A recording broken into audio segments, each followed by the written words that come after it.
Mimi naitwa Jane Elisha Chagie, nilizaliwa Makamba, kata ya Shunga, na darasa la kwanza nilianzia shule ya Kibuye, tarafa ya Kirungwe. Darasa la 3 na la 4 nilisomea Msagara, shule ya msingi, tarafa ya Manyovu, na kwa ufupi ndio maisha yangu yalivyo katika shule ya msingi. Jina langu naitwa Catherine Mziega. Nimezaliwa mkoa wa Kigoma. Asili yangu ni wilaya ya Kibondo. Jeni namfahamu tangu tukiwa watoto wadogo, maana zamani tulikuwa mkimaliza darasa la 4, kwa wale waliofaulu vizuri mnapelekwa shule ya wasichana ambayo ni upper primary school wakati huo, kwa mnaenda bweni. Jeni tukakutana naye sasa tukiwa darasa la 5, ndio maisha yetu yakaanzia hapo. Mimi naitwa John Matias Busungu. Nimezaliwa Tabora mwaka 1974 mwezi wa 10. Ninamjua mama Jane Chagie kama mama yangu mlezi. Alinipokea kwenye kazi miaka 25 iliyopita Kigoma, ambako nilienda kufanya kazi na ndio ilikuwa ajira yangu ya kwanza Kigoma. Kwa kutoka mwaka huo wakati mimi naingia Kigoma, yeye alikuwa na takriban miaka 45 ya uhai wake, na leo anafikisha miaka 70. Mimi nina miaka 51. Kwa jina naitwa Rehema Bibia. Jeni ni mdogo wangu upande wa mama. Mama yangu ni mkubwa, mama yake ni mdogo. Naitwa Engitrauda Pili Njovu, ni mkazi wa Mikongeni. Niko hapa toka mwaka 1993. Nilivyohamia hapa, jirani yangu alikuwa Jane Chagie. Mimi jina langu ni Koleta. Sasa hivi ni mkazi wa Dar es Salaam, lakini mimi ni mwenyeji wa Njombe. Nimekuwa mkazi wa muda mrefu wa Muhimbili. Mimi ni muuguzi by profession. Ni muuguzi na nimesoma Muhimbili, na alafu nikaenda Ulaya, nikakaa miaka michache, nikarudi. Sasa hivi nimestaafu. Nimefahamiana na jirani yangu Jeni kama miaka 4 au 5 imepita sasa hivi. Mimi naitwa Thomas Buhahate, ni kaka yake mkubwa na Jane Chagie.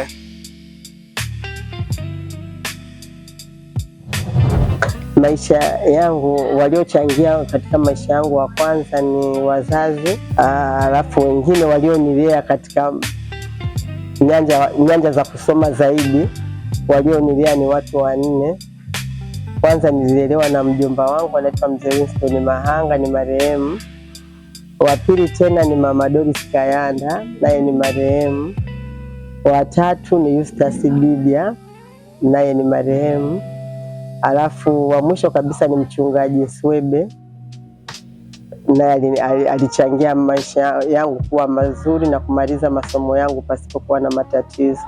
Shule ya msingi darasa 5 mpaka la 7 tulisoma shule ya boarding inaitwa Kabanga Girls School, wilaya ya Kasulu. Nilipomaliza la 7 niliendelea secondary school, shule ya Central Secondary School Dodoma, form 1 mpaka form 4. Baada ya hapo nikachaguliwa kwenda chuo cha ualimu Mpwapwa. Nilipomaliza shule ya msingi, chuo cha elimu Mpwapwa, nikaenda JKT Ujoro. Baadaye nikapangiwa kufanya ualimu katika wilaya ya Morogoro. Chuo wakati ule, chuo cha elimu tulifanya mwaka mmoja, kulikuwa na operation mwaka mmoja, walimu walikuwa wachache sana. Tulifanya operation mwaka mmoja 1974 1973 mpaka 74. Alafu miezi mingine tukaenda kumalizia JKT. Ndio 1975 ndio nilipoajiriwa. Babangu alikuwa mwalimu, ndio maana nasoma shule za primary tofauti. Kwa hiyo sikuwa na changamoto ya kwenda shule, maanake nilikuwa natoka nyumbani naenda shuleni, ni hapo hapo. Ila changamoto ambayo tulikuwa tunapata tulipoenda boarding, wakati ule magari hamna. Kwa hiyo wazazi walikuwa wanatubeba na baiskeli, wanatuendesha karibu kama kilomita 40 kutoka Manyovu kwenda kutoka Manyovu kwenda Kabanga Girls. Ile ndio ilikuwa changamoto kubwa. Kuna wakati fulani akiwa Kigoma, sasa ameshakuja Kigoma, ni project manager nini. Kwanza alipofika pale Kigoma, alifikia nyumbani kwangu. Wale kule ofisini kwake wamemwandalia, sema kuja ni mtu mkubwa, project manager tena wa mkoa, wamemwandalia. Akasema hapana, nitafikia nyumbani, kuna dada yangu nafikia kwake. Walivyokuja pale nyumbani kumsalimia, wakaona nyumba haiko kwenye viwango vya kukaa mtu kama yeye. Wakamwambia PM, huwezi kukaa mahali kama hapa, tumekuandalia kule Aqua Lodge. Kama yani hoteli ambayo ni kubwa sana Kigoma. Akasema hapana, hapa nyumbani mimi nimekulia, lazima nikae kwanza. Kila wakati wakawa namfuata, PM, kustahili kukaa mahali kama hapa, wageni wanakuja kukusalimia na nini. Akasema lazima nikae kwanza hapa. Kwa hiyo hapo kwa kweli mimi roho yangu ilifurahi sana, nikaona kumbe huyu mtu bado ni mwema kwangu. Lakini sasa wakati kiendelea na kazi yake hapo, mvua ilinyesha sana wakati ule, silikuwa ni mwaka gani, katokea mafuriko Kigoma, barabara zikawa zipitiki wala njia hazipiti. Na mimi wakati huo watoto wangu wamemaliza darasa la 7, wanatakiwa kwenda kuripoti shule moja ya Mkigo. Watu wakasema hamwezi kufika Mkigo, yani haiwezekani kabisa kufika Mkigo, gari lolote haliwezi kufika. Akaja nikamwambia, sasa unataka kunisaidia usafiri, lakini kila mtu anasema gari haliwezi kupita. Lakini Jeni akaniambia, wewe mama Jana, kwa nini wewe unapenda kusikia maneno ya watu? Hili ni gari na wewe uko hapo na watoto wapo, twende tuone kama tunaweza kufika au hatutafika. Kwa kweli tulienda, tulizunguka, tukaenda mpaka Manyovu, tukarudi nyuma huku, yani hatimaye lile gari likafika pale shuleni. Kwa hiyo watoto wangu wakaripoti shuleni kwa ajili ya jitihada zake. Kwa kweli ni jambo ambalo siwezi kulisahau, nalikumbuka sana. Nilipokuwa TTC watu tunafunga chuo, tumeshamaliza mtihani kila kitu, alikuja nani marehemu Baraka Mshehe akaja kupiga muziki chuoni. Ule muziki ulikuwa mzuri kwa sababu tulikuwa tujawahi kuona bendi, na tulikuwa tujaona mtu anaipiga bendi gitaa liko huku nyuma, maana ndio nilivyokuwa napiga Unaona, ndio kitu ambacho nakikumbuka katika maisha yangu. Nilikuwa sijaona, hata nikiona wanapiga hivi, lakini nilikuwa siona mtu anapigia nyuzi huko nyuma kwenye, yani huko begani, bila kuona zile nyuzi mwenyewe. Ndio kitu ambacho yani kilinifurahisha na nilikuwa sijakiona. Maana nakumbuka mzee Chagie, nimekwenda nyumbani kwake kwa mara ya kwanza wakati nimekwenda Kasulu akifundisha shule ya Mgombe. Pamoja na imani yake ya kutokuruhusu kuonja kinywaji, mimi nakunywa bia, lakini aliamuru wanitafutie kinywaji cha asili kidogo. Wakati nikiwa nyumbani pale kwa muda wa siku 2 niweze kuburudika. Sikuamini. Yeye mwenyewe alikuwa hanywi, lakini aliamuru wakaniletee kinywaji, na kwa kweli niliburudika kwa zile siku 2 kuweza kwenda. Kwa hiyo ukiunganisha sasa na mama ambaye ni mke wake au marehemu Mama Jeni, wote Mungu ameshawachukua, wote wametokea kwa na upendo kwa ujumla. Kwa hiyo Jeni sishangai karisi kwa wazazi. Jeni Chagie wakati huo alikuwa tu amenunua kiwanja, alikuwa hajaanza kujenga. Kwa hiyo ameanza kujenga wakati niko hapa. Walikuwa na ndugu zake wengi ambao alikuwa anawalea na watoto wake. Kwa hiyo tulikuwa tunaishi kama ndugu, kiasi ambacho watu wengine walikuwa nafikiri mimi pia ni muha. Kwanza Jeni tangu utoto wake alikuwa ni mtu ambaye ana hofu ya Mungu. tangu zamani, yani bado tunasoma. Kwa hiyo ilikuwa sio rahisi sana Jeni mgombani. Kwa mfano, sisi tulikuwa tunasoma shule ile ya wasichana kama nilivyosema bweni. Alafu kulikuwa na ile shule ilikuwa inaitwa Kabanga Girls. Alafu kulikuwa na Kabanga Boys pale karibu. Sasa kwenye ile shule ya Kabanga Boys, wasichana tulio tunaishi nao ambao ni vipofu walikuwa wanaenda kusoma kule. Kule ndiko kulikuwa na walimu wanaofundisha vipofu, ila wanakuja kulala na sisi. Sasa siku tukiwa darasa la 5, nakumbuka mara tulikuwa darasa la 5, la 6, la 7, la 8. Ilikuwa ni shule ya misheni ile. Asubuhi tu mkiamka mnasimama pale, mnaomba kwanza pamoja, mnasali pamoja, ndio mnaingia madarasani. Sasa siku hiyo mwalimu wa zamu akatoa tangazo, akasema nyie mliokuja kusoma hapa mnafahamu kwamba tunakaa na wenzenu ambao hawaoni. Kwa hiyo anatakiwa mwanafunzi mmoja ajitolee kwa anawapeleka hawa watoto kule shuleni kila siku. Kutoka tu moyoni, kila mtu ajitolee tu, mnyoshe mikono. Lakini alinyosha mkono Jeni peke yake shule nzima. Kwa hiyo mimi hata katika maisha yetu yote tulikuwa tunaishi, hata baadaye alivyoniambia nimeokoka, nikamwambia mbona ulishaokoka tangu zamani? Okay, ndoto yangu kweli nilikuwa naupenda ualimu, lakini baadaye mimi nilikuwa mchezaji sana wa ngoma. Kwa hiyo baadaye wakati wameanza idara ya utamaduni, mimi nilikuwa mmojawapo nilichukuliwa kutoka kwenye idara ya ualimu kuingia kwenye idara ya utamaduni. Kwa hiyo idara ya utamaduni niliingia 1981. Tulipochukuliwa pale nikawa nimepewa idara ya afisa vijana. Afisa vijana huku na nasimamia na idara ya chipukizi, kuwafundisha watoto kuwa wakakamavu. Tulivyomaliza hapo, ndoto ya kuwa mwalimu iliisha sasa hapo, maki niliingia idara ya utamaduni. Nikaanza tena maisha mengine ya kazi. Nilipokuwa idara ya utamaduni, tulipata nafasi ya kwenda Canada kuangalia wale vijana wa Hindu wekundu.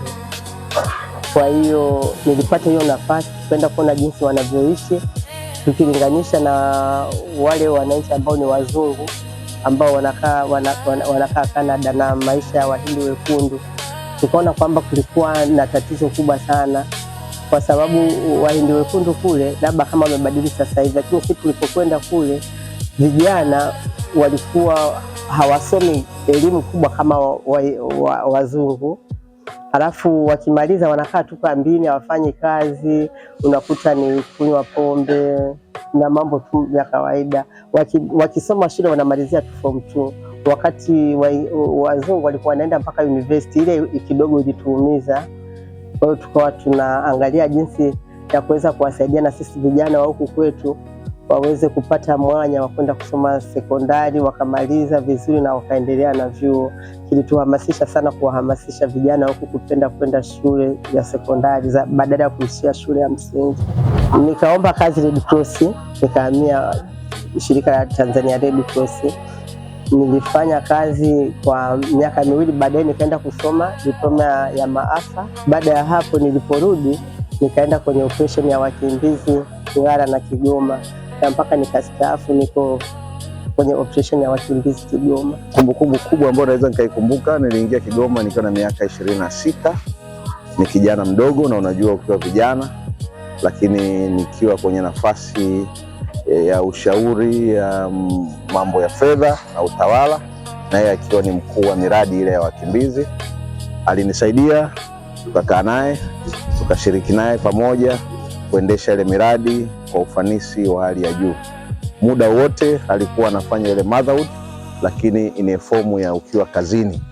Ukiwa kazini unafanya kazi na unafuata utaratibu wa kazi, anakuelekeza, anakushauri, anakupa nafasi ya wewe pia kushauri, na kilichonifanya nikajengeka zaidi. na ile ilikuwa ni ajira yangu ya kwanza rasmi toka nimalize chuo mwaka 2000, na moja kwa moja nikaenda nikaanza kazi Kigoma kwenye makambi ya wakimbizi. Nilichukua advanced diploma ya social work, baadaye pia nikachukua diploma ya mambo ya maafa. Baada ya kumaliza ndio wakimbizi walipoingia mwaka 93 baada ya kuuawa kwa Rais Ndadaye Burundi, wakimbizi wa Burundi wakakimbilia Ngara. Kwa mimi nikawa niko Ngara, afu baadaye wakimbizi wa Kongo nao wakaongezeka Kigoma, kwa hiyo tukahamia Kigoma.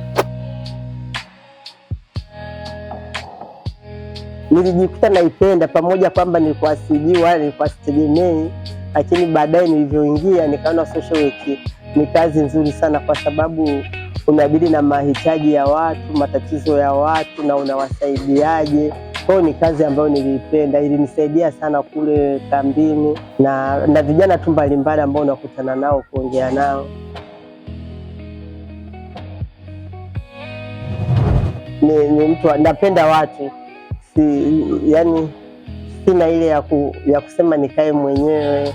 Sijazoea maisha ya nani ya hivyo ya kukaa lonely, sijaweza. Napenda company, kama ni watoto au ni ndugu zangu tunakuwa wote tuko pamoja, na kama ni ndugu zangu upande wangu au upande wa mwenzangu, upande wa kina Nusuru pia niko nao wote karibu, watoto wanakuwa pamoja. Kwa hiyo mimi naona nakuwa tuna amani. Ni mama mwenye upendo kwa kweli niseme tu katika jamii, kwa sababu tangu nimeanza kuishi naye, hasa baada ya yeye kuhamia Dar es Salaam, nimekuwa nikienda nyumbani kwake. Kwa kweli unakuta wageni hawakosi kuingia na kutoka. Sasa ile ilinifanya nitambue kwamba dada yangu anakubalika ndani ya jamii. Mama Jane Chagie ni mtu mkweli, mpenda haki na mtu ambaye yuko straightforward. Yeye kwake nyeupe huwa inakuwa ni nyeupe, na hiyo linamsaidia kutokana na ucha Mungu wake. Nafasi yake kwenye kuucha Mungu, kumwamini Mungu, inamfanya awe ni mtu wa moja kwa moja, sio mtu wa kupinda pinda, na alikuwa ni mtu ambaye apendi majungu. Mimi binafsi ukiniuliza nitakwambia nimeweza ni Mungu kampa kipawa.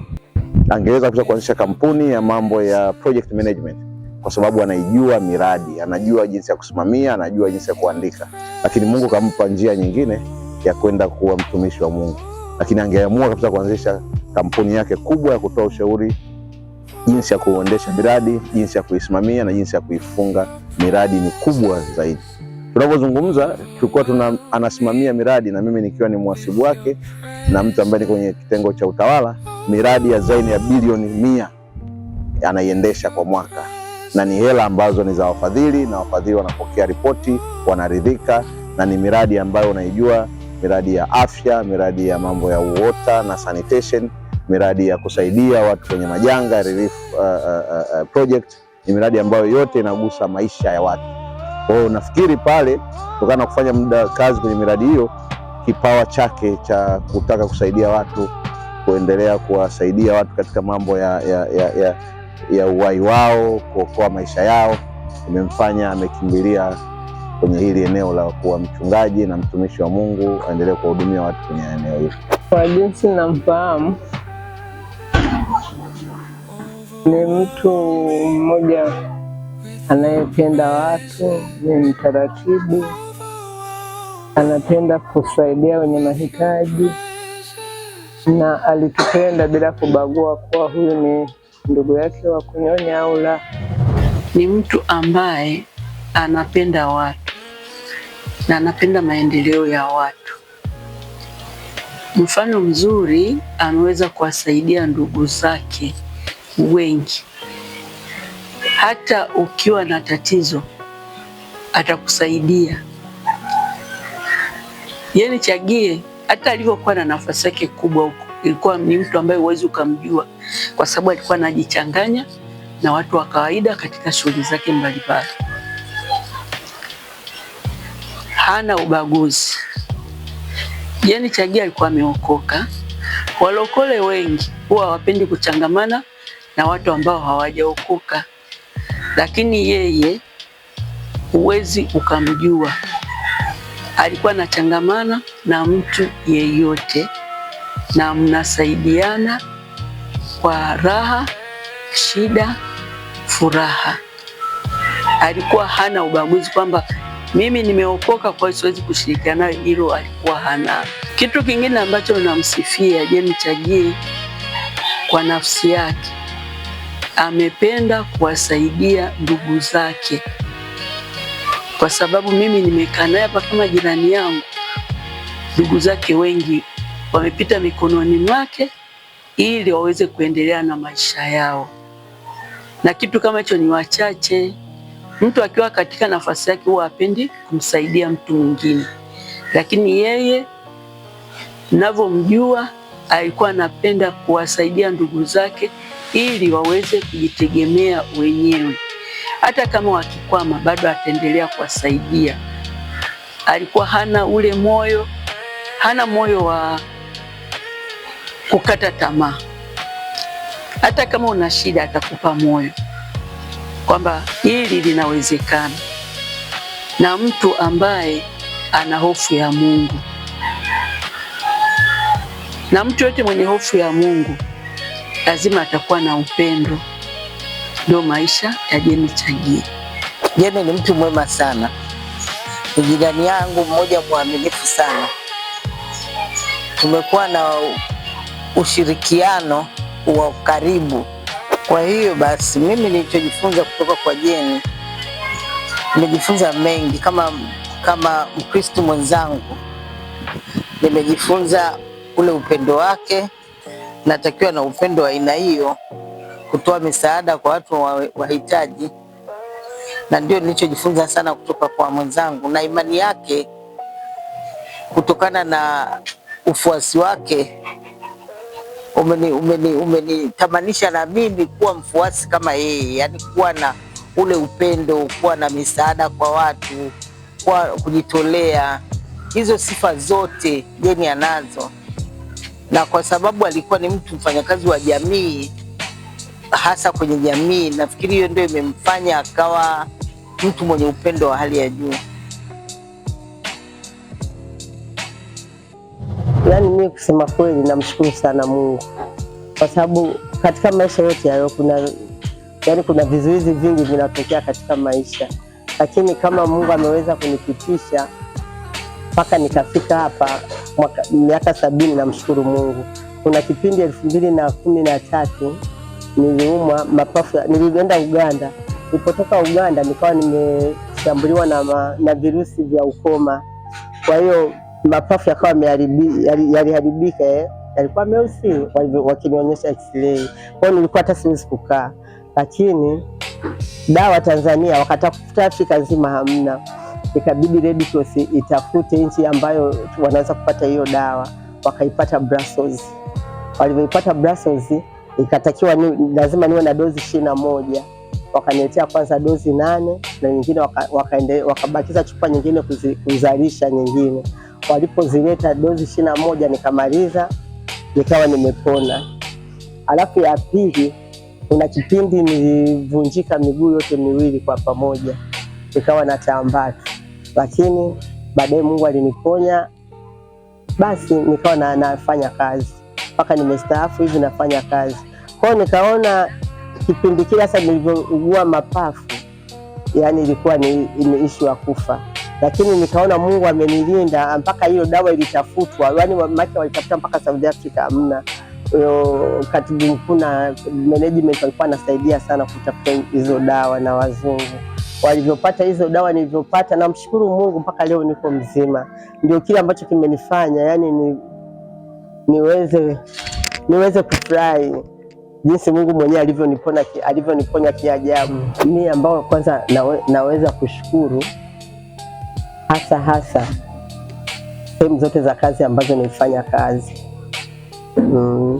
kwa sababu unakuja unainuliwa bila kujijua. Kwa mfano kama nilivyotoka ofisi ya elimu nikapelekwa utamaduni, tena sikujua kama ningepata hata nafasi za kwenda nje na nikajifunza mengi. na ile kwenda nje tena nikaona bora tena niendelee na masomo mengine. Kwa hiyo nashukuru, lakini pia nashukuru tena hiyo nafasi nimepata kwenda kujifunza mambo mengi ya nje ya koje tulikuwa hatujui, lakini tena nikapata nafasi ya kwenda ya kwenda Red Cross na kusoma ustawi wa jamii. Nilijifunza mambo mengi, watu wanavyoishi kwa shida. Tulikuwa tunaenda kutembelea vituo vya wazee vya yatima, unajifunza mengi. Kwa hiyo mimi nashukuru sana Mungu kwa hizo nafasi ambazo nilipata, ila na Red Cross walini expose sana, kwa sababu kufanya kazi ya makambini kwa Tanzania Red Cross kwa ndio mara ya kwanza tunafanya. Kwa hiyo kipindi kile ilibidi tujifunze mengi, tukafundishwa mengi, kazi ya kufanya na wakimbizi na jinsi ya kuwatunza na jinsi ya kufuata sheria za kimataifa. Ni vitu ambavyo nilikuwa sijawa exposed kwenye vitu vya kimataifa. Kwa hiyo nashukuru sana kupata kitu kama hicho. Ujumbe kwa familia kwanza. Katika familia mimi ndio mtoto wa kwanza, tulikuwa 12, 6 wamefariki, tumebaki 6. Lakini nilikuwa kwanza na nisemeje, jinsi ya kuwabeba wadogo zako.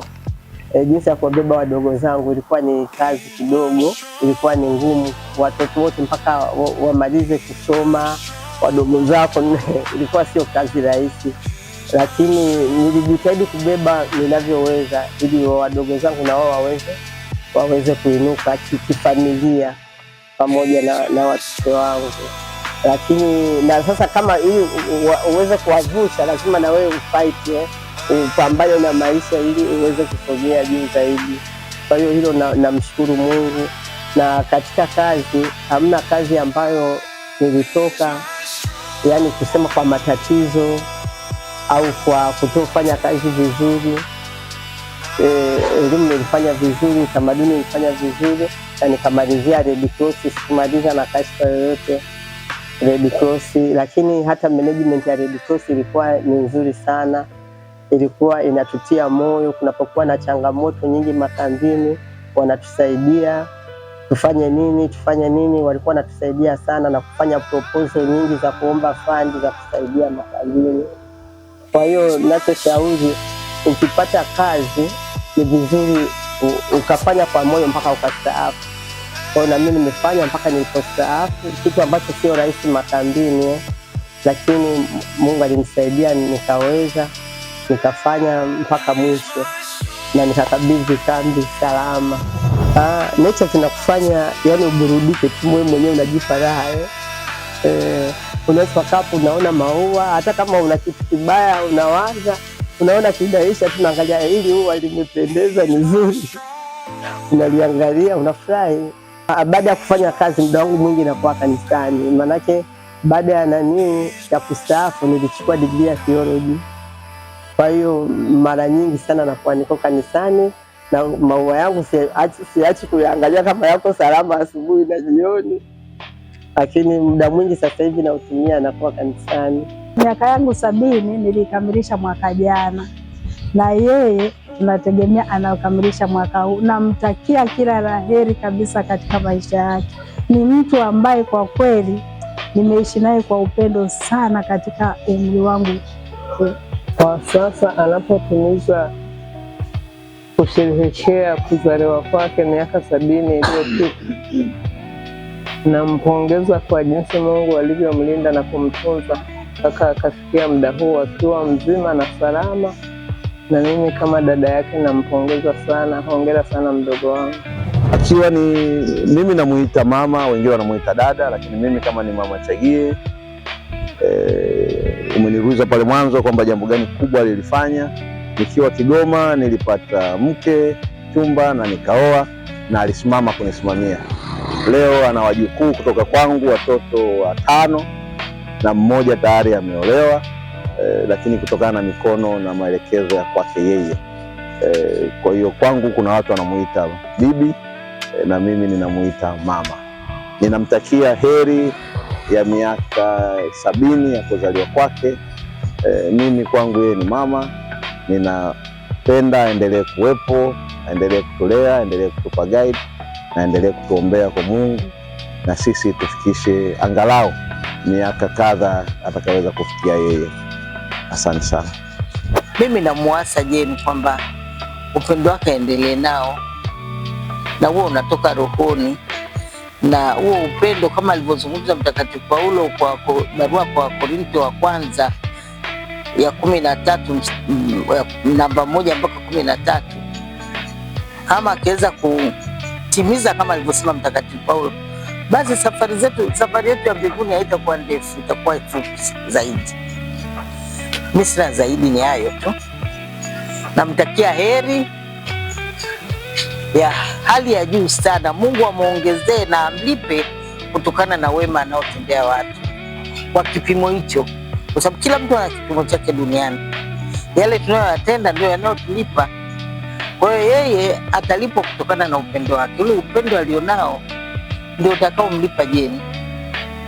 Kwa hiyo namtakia heri kwamba miaka 70 isiishie hapo, apate bonus tena zaidi ya hapo, ili aendeleze na awe mfano kwa wengine.